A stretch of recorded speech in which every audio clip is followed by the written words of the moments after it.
So now we have number 21 Iowa traveling to sunny Los Angeles, City of Angels, to take on the better of the two Big Ten teams in the LA area, USC, who does come in at number 17 in the country in the most recent CFP poll.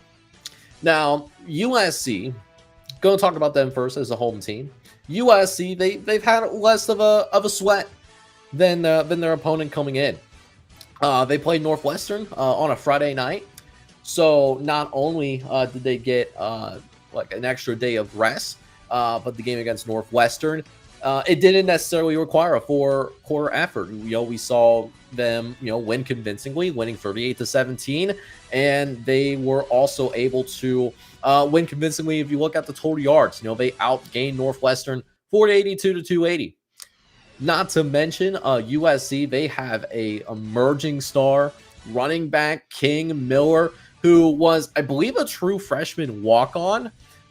He only got an opportunity because of all the injuries that happened in front of him, but he has really emerged as a key asset, being able to run for over 125 yards on multiple occasions now.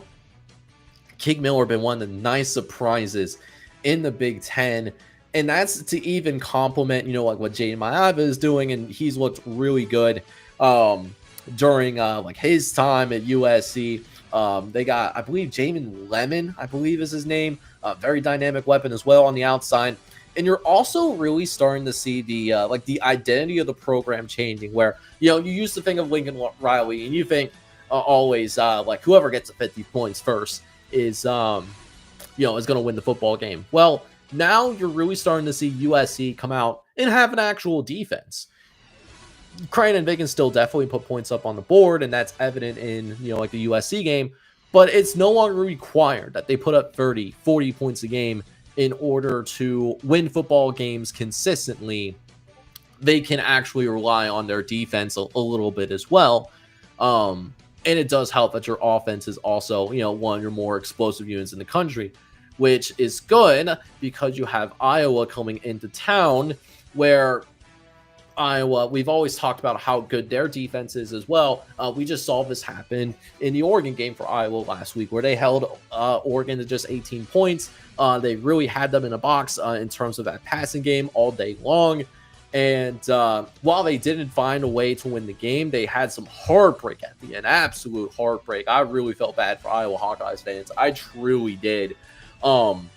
This is still a pretty good football team, man, and it's a reason why Iowa is a free loss team, but they're still ranked in the top 25 because Iowa they put together some pretty good efforts.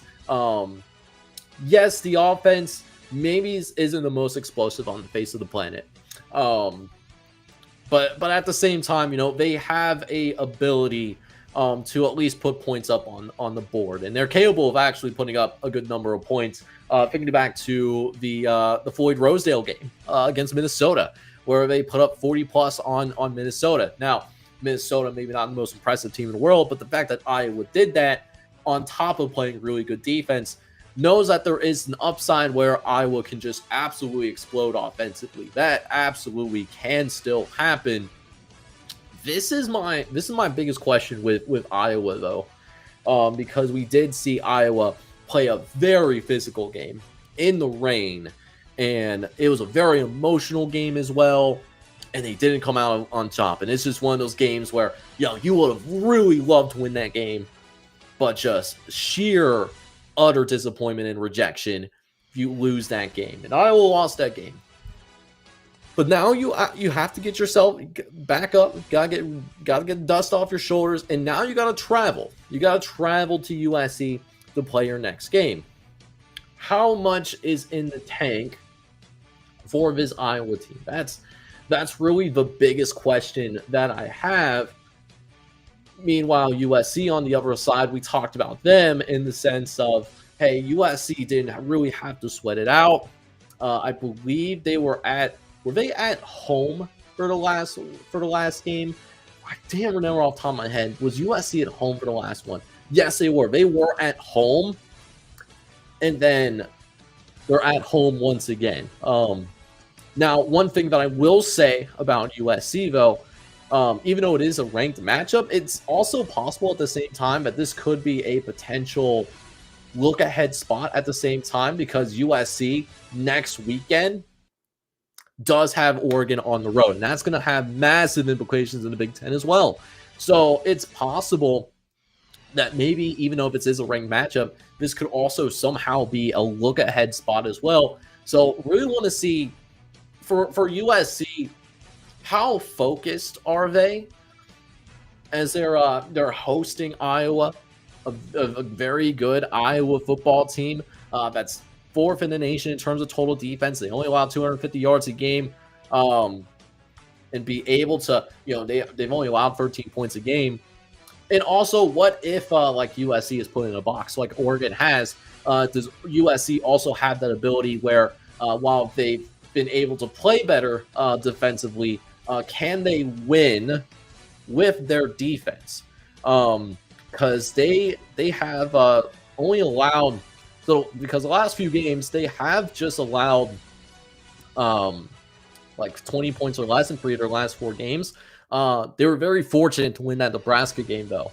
And the reason for that was the game where Dylan Raiola went down, and passing the ball was just not really possible for Nebraska in that game. So if Dylan Raiola was healthy, we could be talking about a 3-loss USC team right now.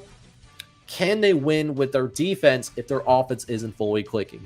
That's going to be a really interesting question. That's going to have to be answered eventually. And then for Iowa, how much do they have in the tank? Are they able to get up once again? No immunity there, to go out there and try to put on an A performance. Because I do think you need to put up pretty close to an A performance to beat this USC team. I think this USC team is undervalued. So again, we'll take a look at the model. What's the model telling us? So model is actually pretty high on Iowa right now. Iowa is only listed as a 1.5 point underdog over on for our model, but then like on FanDuel, like USC is listed as a touchdown favorite. So we talked about this earlier. We saw Iowa pull off we thought we were going to see Iowa pull off an incredible moment in Kinnick Stadium against Oregon. So on paper and theoretically, I agree with the model here in the sense that since they were able to compete with Oregon, they should also be able to compete with USC as well. But I am truly concerned with this team being drained from playing in such an emotional and physical game against Oregon, while simultaneously having to travel quite a ways to go play this USC team. And you're asking them to put up a really strong effort as well, which I think is going to be required in order to take down USC. That being said, I think USC, they do come in fresher. And with this game as being at home, and I really think that identity is really starting to take shape. All of those things in mind, I'm going to disagree with my model here. I do not think that we do see Iowa cover here. I actually think USC not only wins, I think they do win kind of comfortably. And I think they certainly are going to cover here in this particular spot as well. So I'm going to go with 31-21 being the final score. I think USC wins by double digits here against the Iowa Hawkeyes.